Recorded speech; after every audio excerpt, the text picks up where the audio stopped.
우리가 지금 요한복음을 살펴보고 있습니다. 이 요한복음은요, 특수복음이라고도 하고 제4복음서라고 이야기를 합니다. 특수복음서라고 하는 것은 요한복음은요, 특수하다는 거예요. 왜 특수하냐? 마태, 마가, 누가복음을 일반복음이라고 그래요. 공관복음이라고 그래요.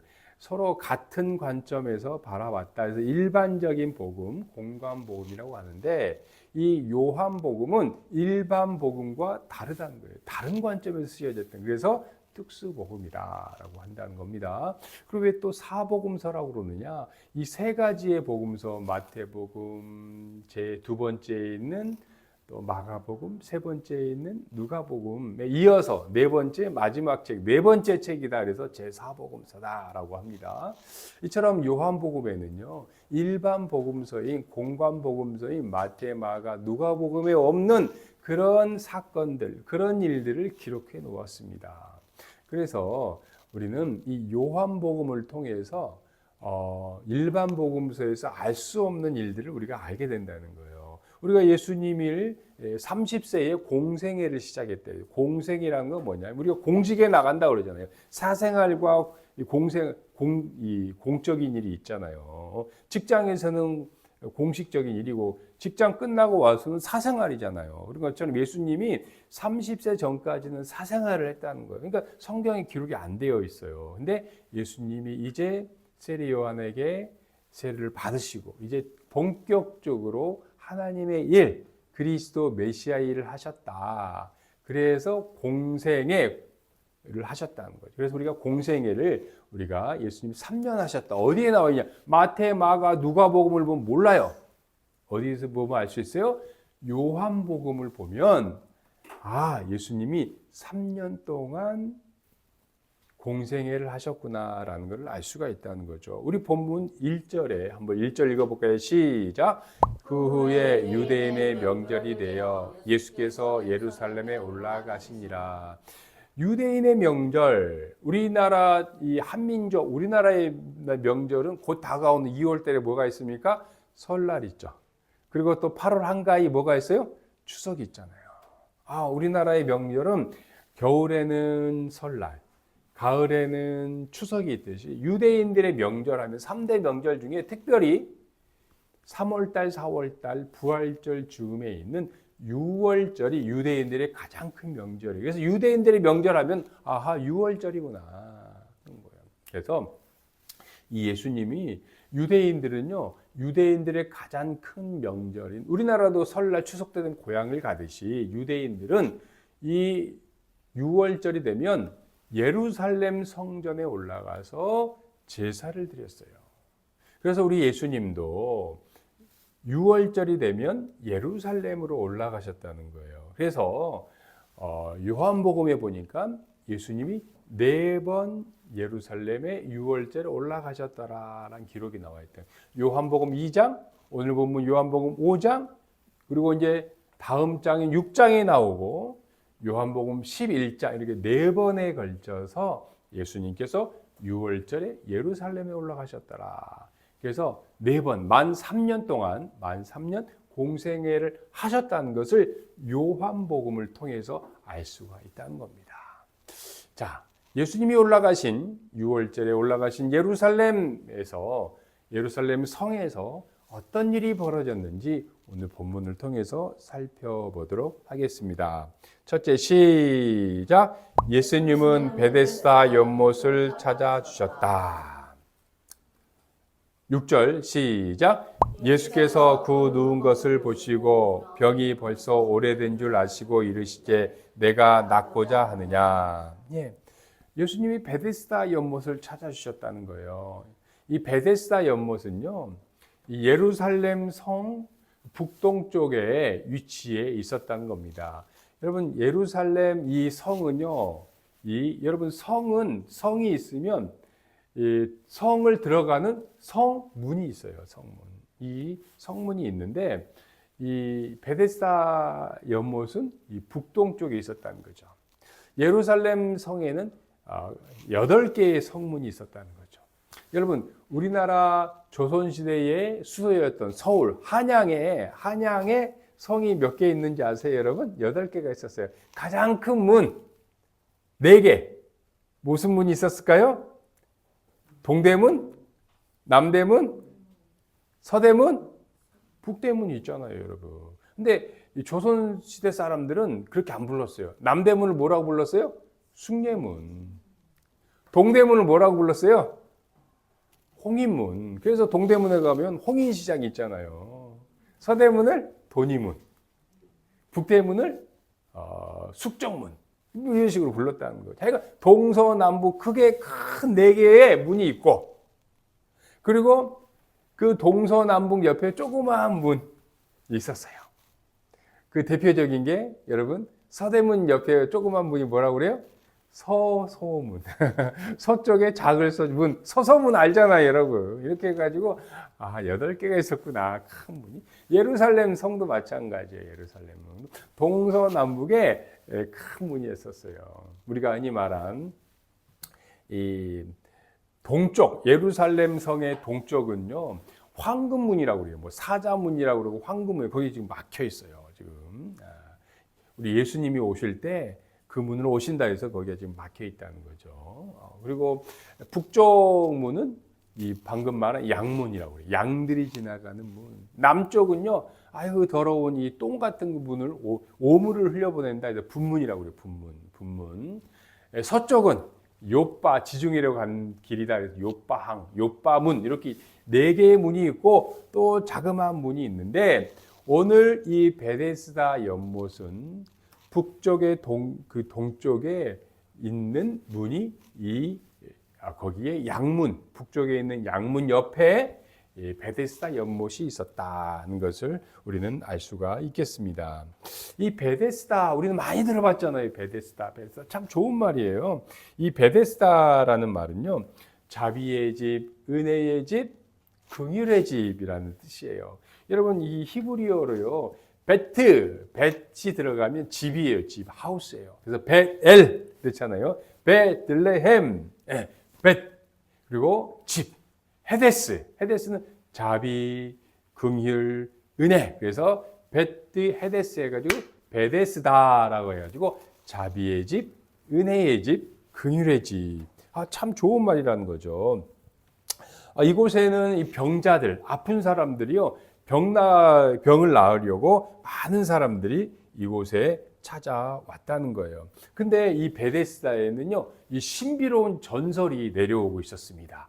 이 베데스다에는 천사들이 내려와서 물을 움직인다고 그런 거예요. 그래서 천사들이 내려와서 물을 움직일 때에 가장 먼저 들어가면 어떤 병이든 낫는다, 이런 전설들이 있었다는 거죠. 4절 한번 읽어볼게요. 4절 시작. 이는 천사가 가끔 내려와 물을 움직이게 하는데 움직인 후에 먼저 들어가서 저는 어떤 병에 걸렸든지 낫게 되었더라. 천사가 가끔 내려와서 그 베데스다 연못을 움직이게 한다는 거예요. 그때 제일 먼저 들어가면 어떤 병이든 낫는다, 이런 전설이 있었다는 것입니다. 여러분, 그런데요, 이거는요, 잘못된 미신에서 비롯되었다는 것입니다. 이 베데스다 연못은 간헐천, 이 온천수라는 거예요. 이 온천수이기 때문에 이 때가 되면 이 밑에서 이 용천수가 뜨거운 물이 이렇게 솟아오르는 거예요. 그래서 여러분, 과학적인 현상을, 이 과학을 알지 못하니까, 지식이 없으니까 그거를 미신으로 받아들인다는 거예요. 여러분, 우리가 온천에 가보면 어떻습니까? 온천이 한 번씩 밑에서 붕 뿜어오르잖아요. 밑에 뜨거운 그 용천수가 솟아오르는 거예요. 그런데 당시에 고대 사람들이 지식이 없어가지고 밑에서 땅에서 뜨거운 물이 한번 올라올 때마다 그걸 어떻게 받아들인 거예요? 천사가 내려와서 물을 움직이게 한다, 이렇게 믿었다는 거예요. 여러분, 사실 이 과학적인 성분으로 보자면 여기 이 베데스다 연못뿐만 아니라 대부분의 온천수에 미네랄 있잖아요. 미네랄, 게르마늄이 있어가지고 이 피부병이라든지 관절염이라든지 우리의 혈액순환에 좋은 거예요. 그래서 이 물이 뜨거울 때 들어가면 대부분이 낫는 거예요. 그런데 그래서 먼저 들어간 사람 된다는 것은 물이 뜨거울 때에 새물이 올라왔을 때 미네랄과 게르마늄이 성분이 좋을 때 들어가면 빨리 낫는다는 거예요. 나중에 들어가면 어떻게 돼요? 물이 식어버리잖아요. 그 성분이 사라지게 들어가면 별 효험이 없어요. 그런데 이 사람네들이 이거를 미신으로 받아들이고 천사들이 움직인다, 제일 먼저 들어간다, 이렇게 생각을 했다는 것입니다. 여러분, 우리는요, 이 지식이 있어야 된다는 게 지식. 그럼, 목사님 지식하니까 저는 이러면 안 돼요, 여러분.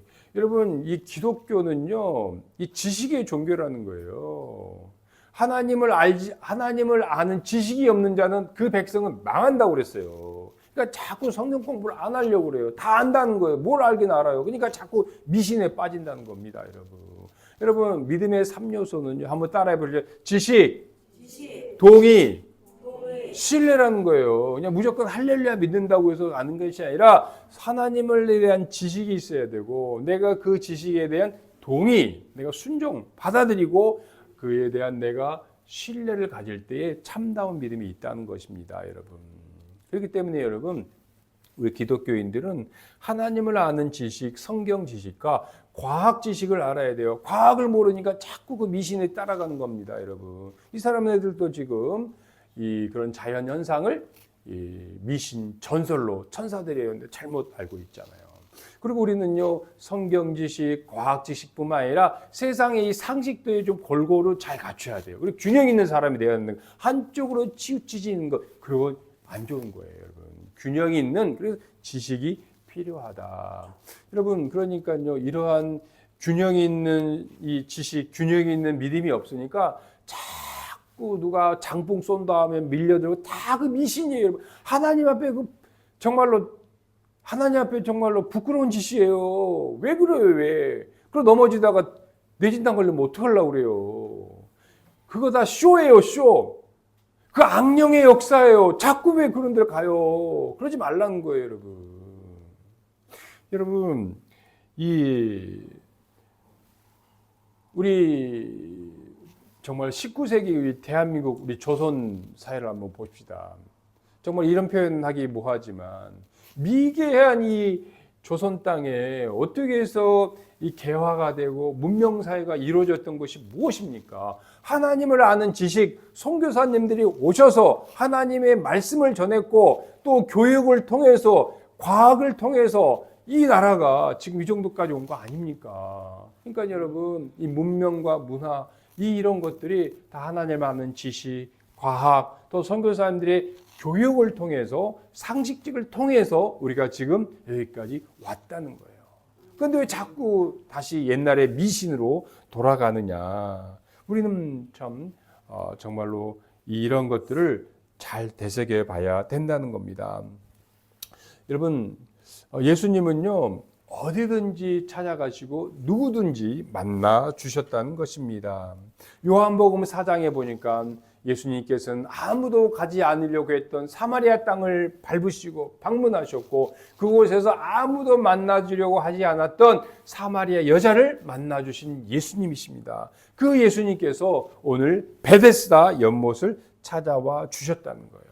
여러분, 베데스다 연못이요, 저 같으면 가기 싫어요. 왜요? 거기 가면 냄새나고요, 더럽고요, 고름나는 사람들이 몰려있는 것이 베데스다 연못이라는 거예요. 여러분, 거기에 보세요. 지금 38년 동안 오랫동안 누워있는 사람, 그 사람 상태를 한번 보세요. 여러분, 오랫동안 누워있으면 등에 뭐가 납니까, 여러분? 등창이 나요, 등창이 나요. 악취가 나요. 오랫동안 일어나지 못했으니까 씻지 못해요. 몸에서요, 악취가 나요. 저는 정말 어려울 것 같아요. 그런데요, 예수님께서는요, 마다하지 않고 오랫동안 누워있는 그 사람에게 다가갔다는 거예요. 아프고 병들고 정말로 냄새나는 그런 사람들이 모여있는 그 베데스다 연못을 우리 주님께서 찾아가 주셨다는 겁니다.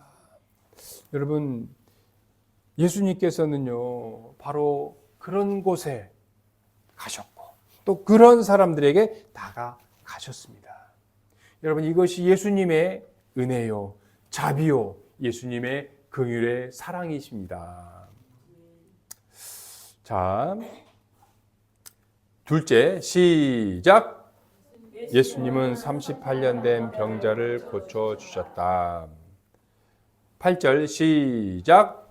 예수께서 이르시되 일어나 내 자리를 들고 걸어가라 하시니.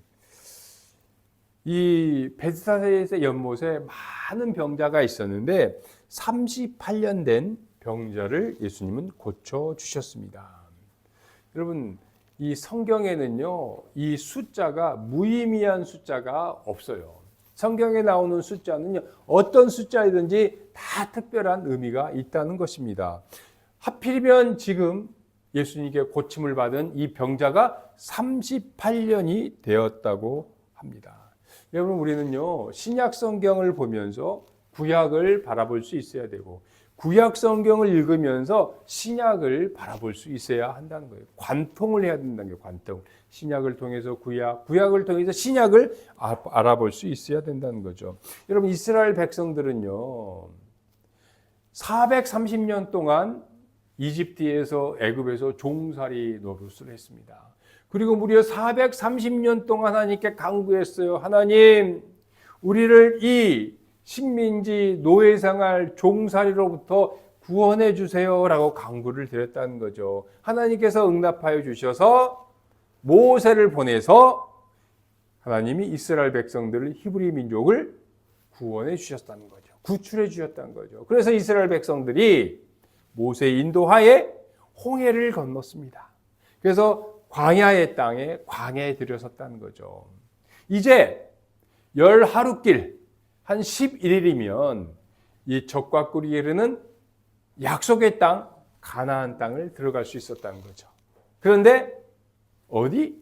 가데스 바네아에서 이들이 이제 이 가데스 바네아에서 저기 멀리 있는 약속의 땅, 가나안 땅은 11일, 열 하루길이면 갈 수 있는 거예요. 근데 거기서 어떻게 했어요? 하나님께 불평하고 하나님께 원망하고 하나님을 이렇게 불만을 터뜨렸다는 거예요.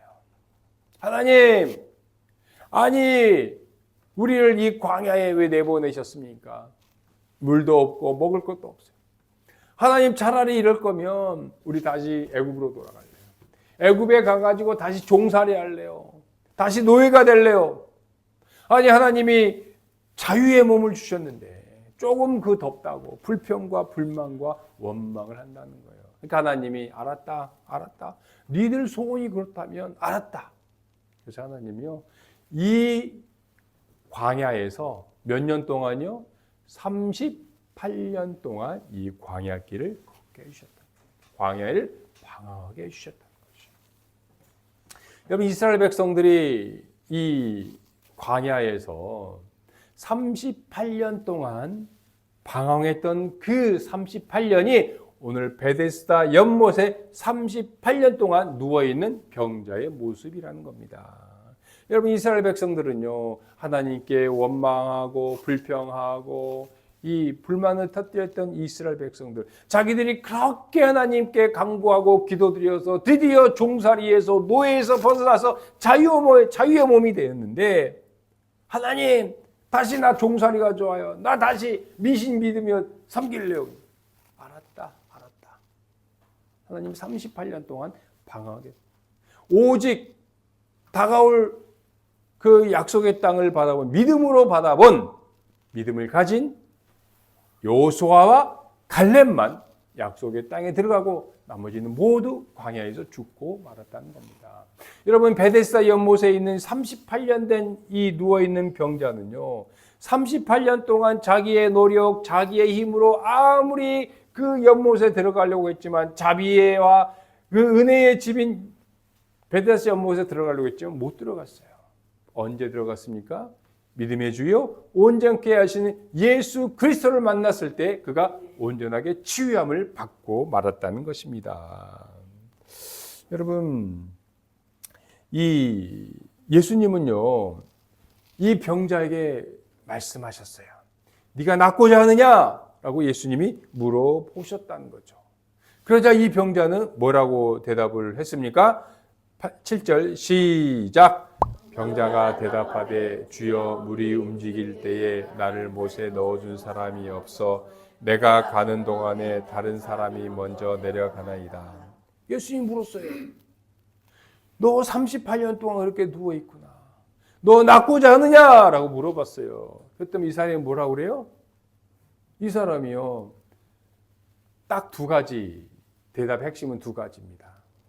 첫째는 뭐냐면, 나를 못에 넣어준 사람이 없습니다.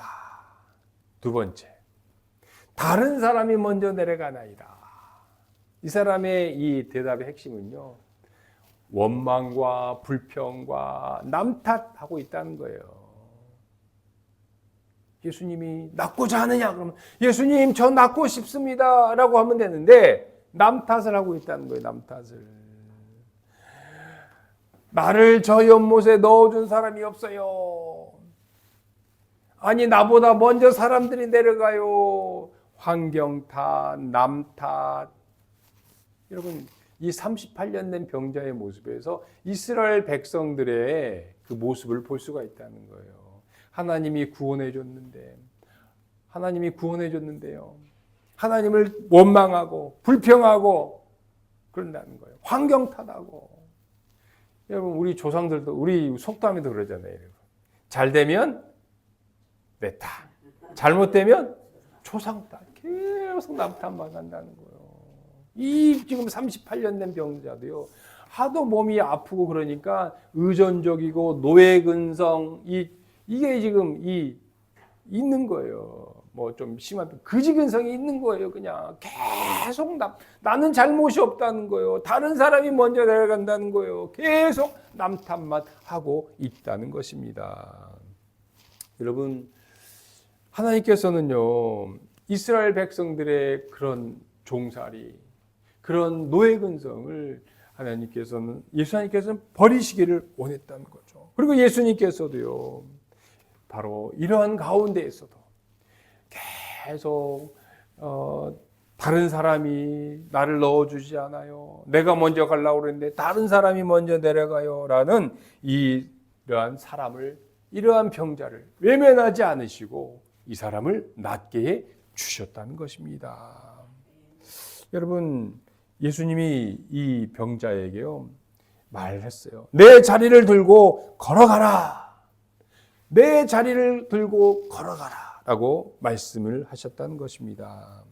오늘 또요 예수님은 이런 병자와 같은 우리에게 말씀하십니다. 우리에게요 불평의 자리, 원망의 자리에서 일어나서 은혜의 자리, 자비의 자리로 들어가라 라고 말씀하고 계십니다. 여러분 우리는요 이 병자를 통해 우리의 모습은 어떤지 되돌아봐야 한다는 것입니다. 여러분 이 병자는요 인간의 본성이 어떤지를 그대로 보여주고 있다는 거예요. 어떤 사람은 아니 어떻게 이 병자 이럴 수가 있냐. 아니요 이 병자가 우리 인간의 우리의 본 모습이라는 겁니다.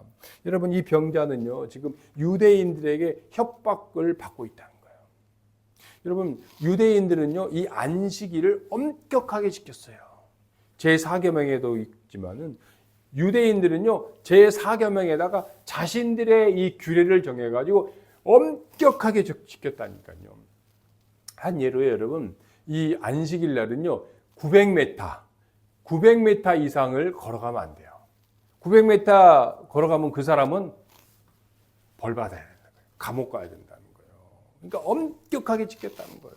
그런데 여러분 이 안식일 날 우리 예수님께서 38년 된 병자를 고쳐주셨다는 거예요. 그리고 그 병자로 하여금 내 자리를 들고 일어나거라 걸어가라라고 말해요. 이 노동에 관련된 거예요. 그러니까 이거는요 유대인들이 볼 때 안식일 날 안식일을 범한 거예요.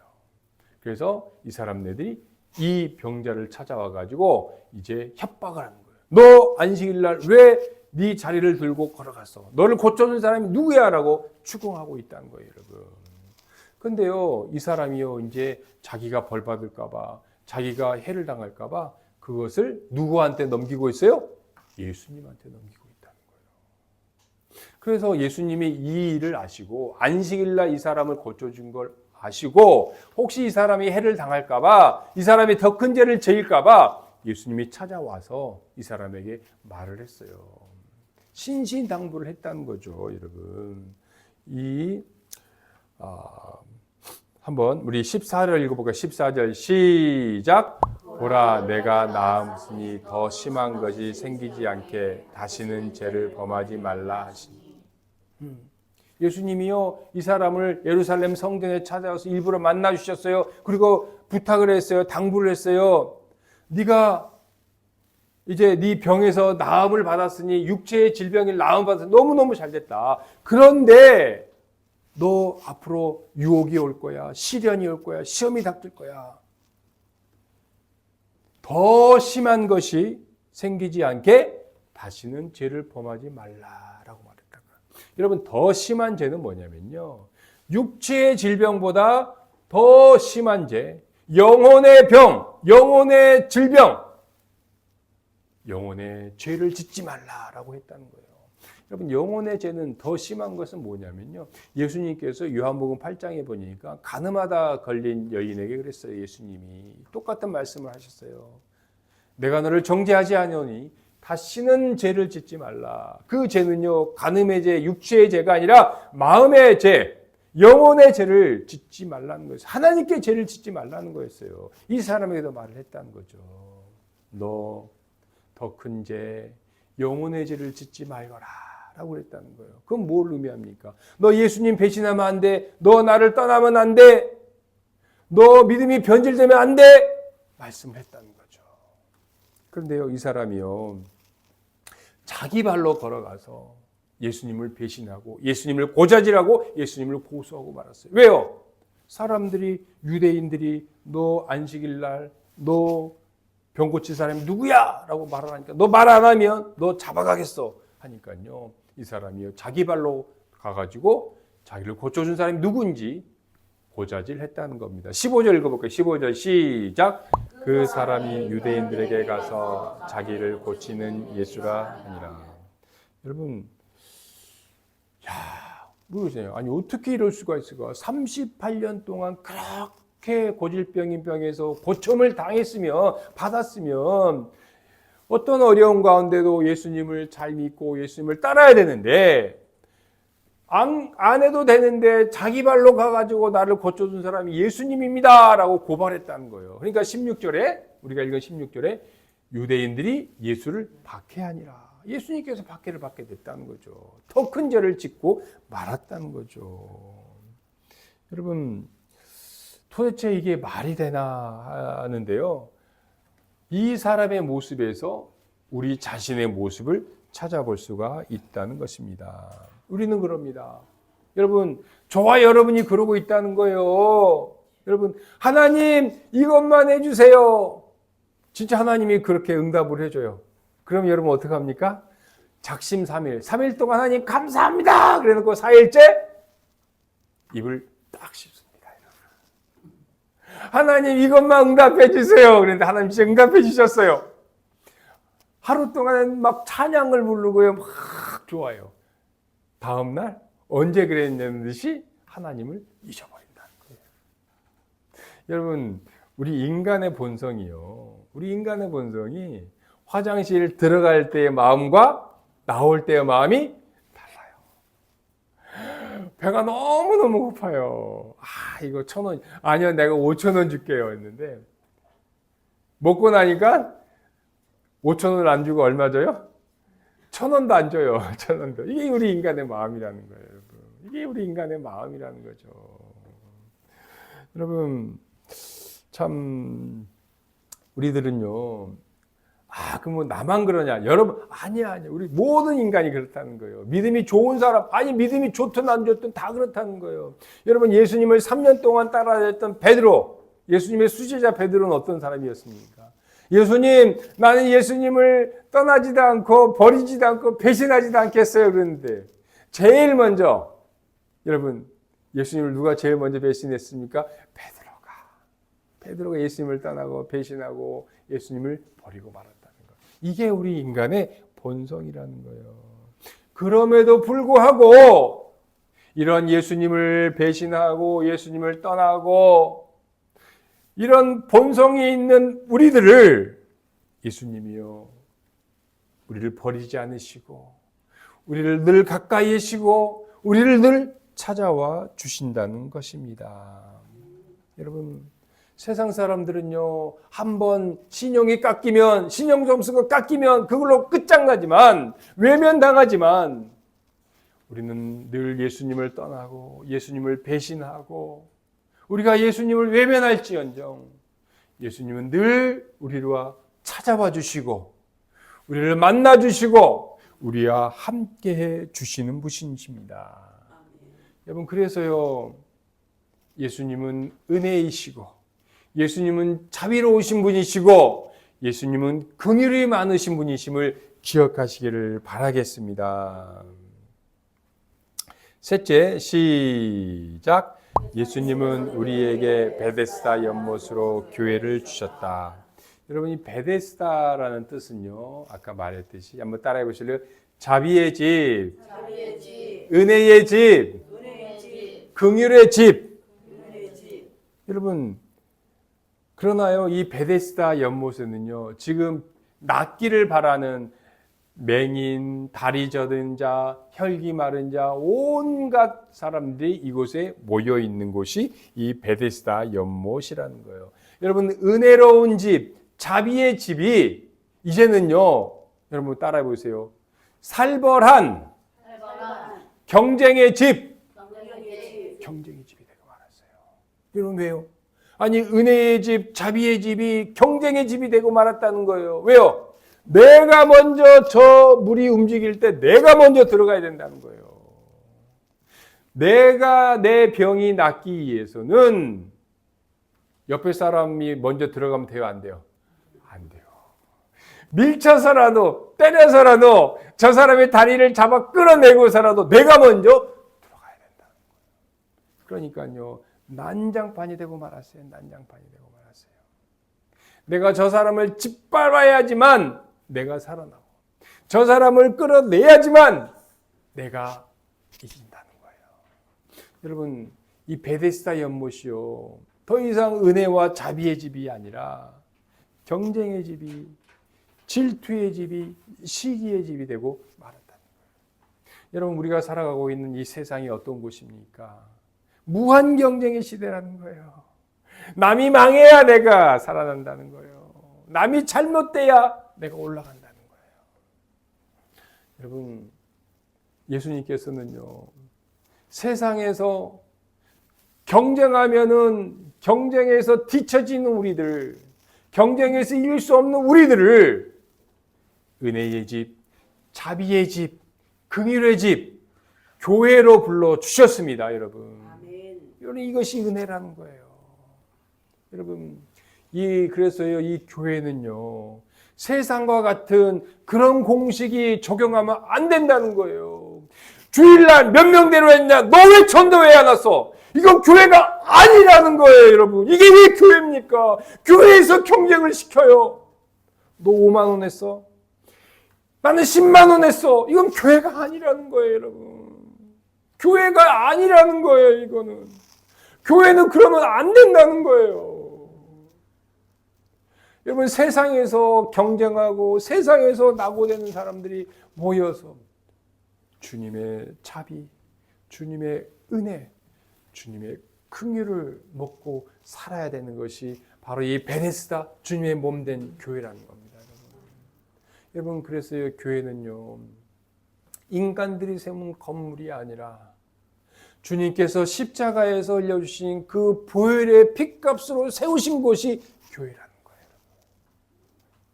여러분, 세상의 경쟁에서 안 되는 우리들을, 세상의 경쟁에서 상처받은 우리들을 하나님 나라의 백성, 하나님의 자녀로 불러주셔서 하나님 나라의 백성으로 살아가게 만들어 주셨다는 거예요. 그렇기 때문에 여러분, 우리는 이 몸된 교회를 그런 인간들의 그 경쟁의식이 발붙이지 못하도록 우리들은 주님의 자비와 주님의 은혜가 넘치도록 만들어 가야 한다는 것입니다. 여러분, 주님께서 세워주신 우리 주말씀 교회, 은혜로 세워가시기를 바라겠습니다. 아멘. 여러분, 주님의 자비로 새롭게 튼튼하게 지어져 가야 하겠습니다. 아멘.